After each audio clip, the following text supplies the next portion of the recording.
Boa tarde, torcida tricolor, aqui é o Hugo Seixas, gravando mais um Tricolor no Trânsito.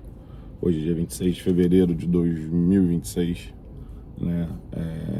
Quinta-feira, um dia depois da quarta rodada do Fluminense jogar pela quarta rodada do Campeonato Brasileiro contra o Palmeiras lá na Arena Barueri. Tava ontem, né, antes do jogo, tinha pensado já em fazer um vídeo estilo do jogo do pré-jogo, sabe? Fazendo algumas brincadeiras com as questões da torcida e tal, de insatisfação da parte barulhenta da torcida, né? Mas o jogo de ontem eu acho que ele não permite isso, e não que o Fluminense tenha jogado mal, né? O Fluminense fez um bom jogo fora de casa com o Palmeiras, com um time misto, né? Eu acho que, de uma forma geral, eu acho que o Zubeldia não tem determinado que o James, talvez depois do jogo de ontem ele tenha determinado, né, que o James é titular no lugar do Ignacio, mas não sei se tem essa determinação ainda, né? Então a gente poderia estar ali com 4 reservas, né? Eu acho que o Arana é reserva, né, no lugar do que o René é titular. Eu acho que o Guga, para mim, deveria ser o titular do Fluminense, mas eu acho que Samuel Xavier é titular na cabeça do Zubeldia, na cabeça da torcida, né? Ali no meio a gente tinha Bernal, Martinelli e Acosta, que são titulares, né? E no ataque Savarino, Ganso e Serna, né? Sendo só o Serna titular desse time, né? O Savarino e o Ganso seriam reservas, o Ganso ali na teoria sendo o 9, né? Um falso 9.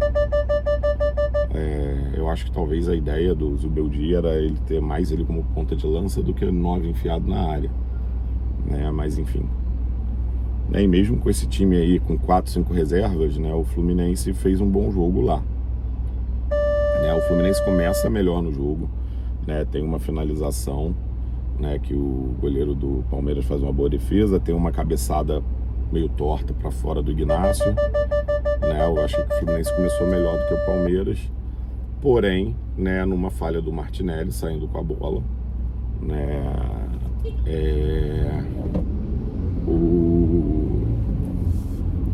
Tem um lance do Fábio com o Vitor Roque e o juiz dá pênalti pro Palmeiras, tá?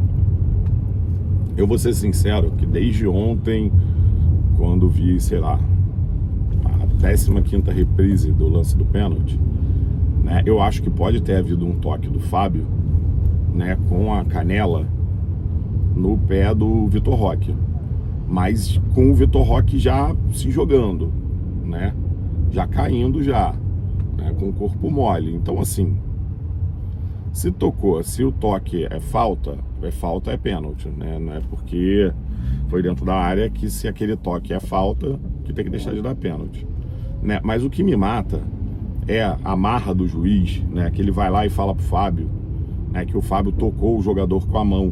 Ele mostra, ele fala pro goleiro que ele tocou o jogador com a mão, e o goleiro tá falando pra ele que com a mão ele não tocou. E aí, na sua marra, tão convicto que ele tava quando fala com o Fábio, depois que o pênalti é batido e o Palmeiras faz o primeiro gol do jogo, né, ele vai falar com o Zubeldia, e aí ele já fala que bateu na perna. Então ele não tinha convicção nenhuma do lance. Se ele não tinha convicção de que parte do goleiro tocou no jogador, né, ele tinha que ir ver o vídeo do VAR, né? Todo mundo acha, o VAR tem que chamar, tem o VAR tem que chamar, né? Acho que eu já falei algumas vezes aqui. Na minha opinião, o que acontece com o VAR é o seguinte, né? O VAR vai pro juiz e fala, olha, a gente tá vendo aqui que... O que você viu? Aí o juiz fala, vi que o Fábio tocou com a mão no jogador do Palmeiras. O VAR tem que falar pro juiz, olha, não toca com a mão. E aí o juiz é lá e vê o lance, entendeu?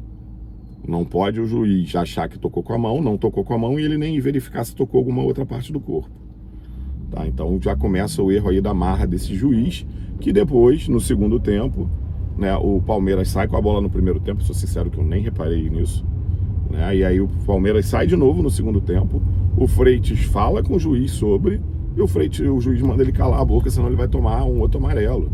Então é um juiz com uma marra desnecessária e é um juiz ruim, né?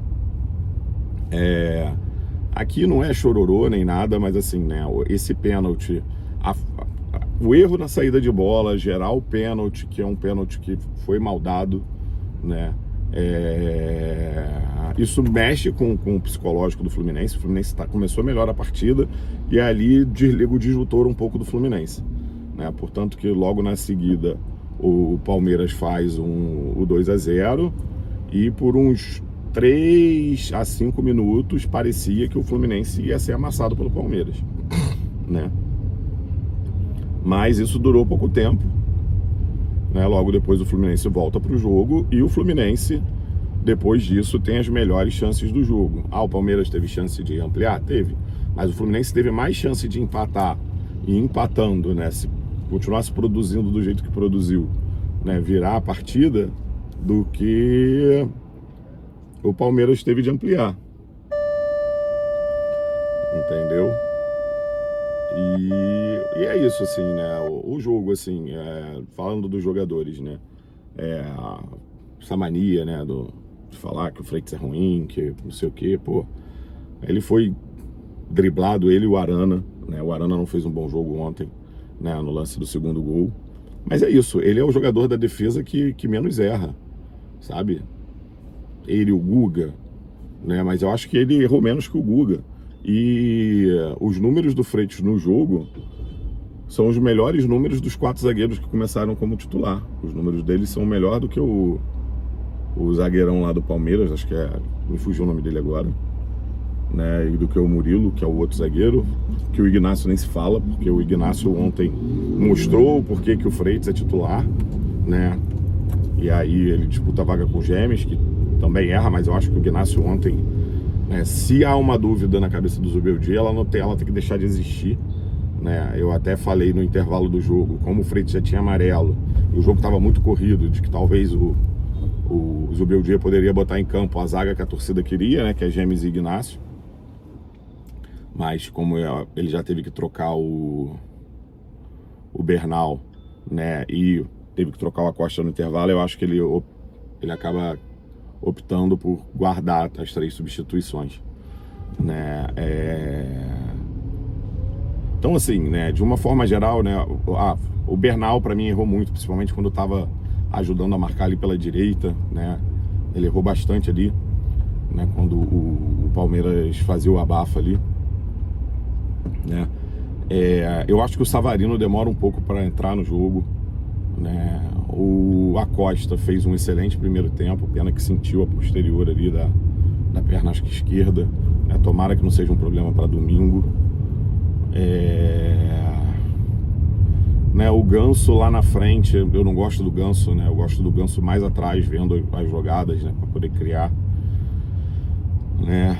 E é basicamente isso do Fluminense. O Martinelli ali também, quando ele erra, né, que ele acaba cedendo o pênalti pro Palmeiras, ele sente o erro, ele demora um pouco para voltar a ser o Martinelli dos últimos jogos, né? Mas é isso, o Fluminense no geral, né? Tô falando aqui mal de um monte de jogador, né? Mas o Fluminense foi bem, o Fluminense foi superior ao Palmeiras durante o jogo e merecia pelo menos ter saído com um empate de lá. Mas é isso, o Fluminense com um time misto vai jogar fora de casa contra um dos candidatos ao título, né? E sai de lá merecendo o empate, senão a vitória, né? Isso é bom, eu acho que fica aí uma boa expectativa pro Fluminense, né? Agora, eu acho que naquele jogo de ontem, se a gente tivesse um Ávalos, a nossa chance de sair com a vitória era maior. Eu acho que faltou muito um centroavante grande ali dentro da área naquele jogo, né? Até por causa do zagueiro Gustavo Gomes, lembrei o nome dele, do Palmeiras, que é um zagueiro pesado, entendeu? Um zagueiro de muita imposição física, né? Eu acho que se a gente tivesse um Ávalos, a chance de a gente sair com a vitória era maior.